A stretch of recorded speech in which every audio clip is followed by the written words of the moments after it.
Good morning students, we are once again back in a lecture video. I am Mahendra Kumar, faculty of Mount Lotter Z School for Accounts and English PGT.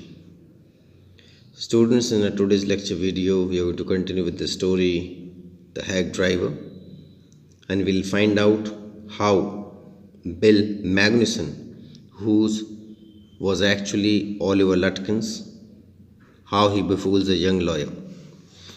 I know that Bill's helpful to the young fellow from the city was not entirely a matter of brotherly love. I was paying for him for this time. In the end, I paid him for 6 hours at what was then a very high price, but he was no more dishonest than I. It's the whole thing to the firm, but it would have been worth paying him myself to have his presence. His cheerful country wisdom was very refreshing to a country boy like myself who was sick of the city. As we sat on the hilltop looking over the pastures and creek which slept among the trees, he talked of New Mullion and painted a picture in words of all the people in it. He noticed everything, but no matter how much he might laugh at people, he also understood and forgave their foolishness. He described the minister's wife who sang the loudest in the church when she was most in debt. He commented on the boys who came back from college in fancy clothes. He told about the lawyer whose wife could never succeed in getting him put on both collar and a tie on the same day. He made them all alive. On that day, I came to know New Mullion better than I did the city and to love it better. Bill didn't know about colleges and cities, but he had traveled around a lot of the country and had had a lot of jobs. From his adventures, he had brought back a philosophy of simplicity and laughter. He strengthened me. We left that peaceful scene of mid-house and woods and resumed our search of Oliver Lutkins. We could not find him. At last, Bill cornered a friend of Lutkins and made him admit what he guessed. Oliver's gone out to his mother's farm 3 miles north. We drove out there laying plans. I know Oliver's mother. She is a terror, Bill sighed. I took a trunk out there for her once and she almost took my skin off because I didn't treat it like a box of eggs. She is about 9 feet tall and 4 feet thick and quick as a cat, and she sure can talk. I'll bet Oliver heard that somebody's chasing him and he's gone out there to hide behind his mother's skirts. Well, we'll try her, but you'd better let me do it. You may be great at literature and law, but you haven't had a real training in swearing. We drove into a poor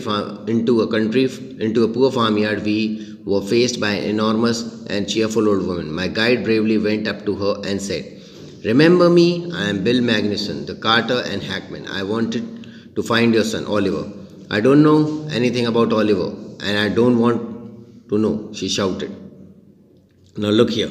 We've had just about enough of nonsense. This young man represents the court in the city, and we have a legal right to search all property of Oliver Lutkins."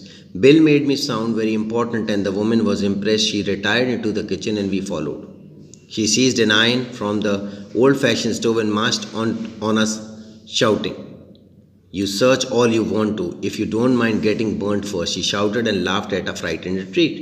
"Let's get out of here. She'll murder us," Bill whispered. Outside, he said, "Did you see her smile? She was laughing at us." I agreed that it was pretty disrespectful treatment. We did, however, search the house.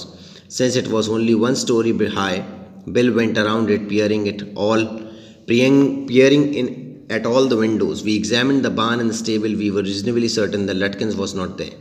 It was nearly time for me to catch the afternoon train, and Bill drove me to the station. On the way to the city, I worried very little over my failure to find Lutkins.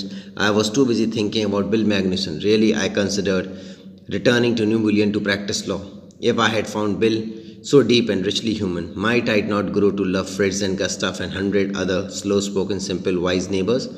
I pictured an honest life beyond and strict limits of cities, universities, law firms. I was excited. I had found a treasure. I had discovered a new way of life. But if I did not think much about Lutkins, the office did. I found them all upset. Next morning, the case was coming up in the court. They had to have Lutkins. I was useless fool. That morning, my promising legal career almost came to an end before it had begun. The chief almost murdered me. He hinted that I might do well at digging ditches. I was ordered back to New Million, and with me went a man who had worked with Lutkins. I was rather sorry, because it would prevent my loafing all over again with Bill.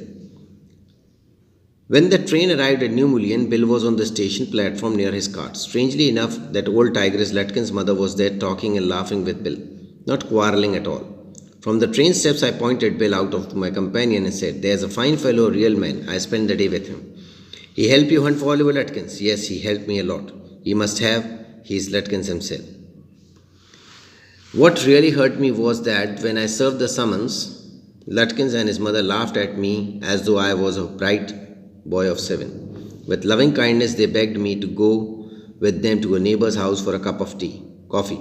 "I told them about you, and they are anxious to look at you," said Lutkin joyfully. "They are about the only folks in the town that's missed seeing you yesterday." I think, children, you must have understood the story. So in the end, what we found that Bill Magnuson, who was actually Oliver Lutkins, he outwitted the young lawyer who was quite educated. Okay. Thank you, children.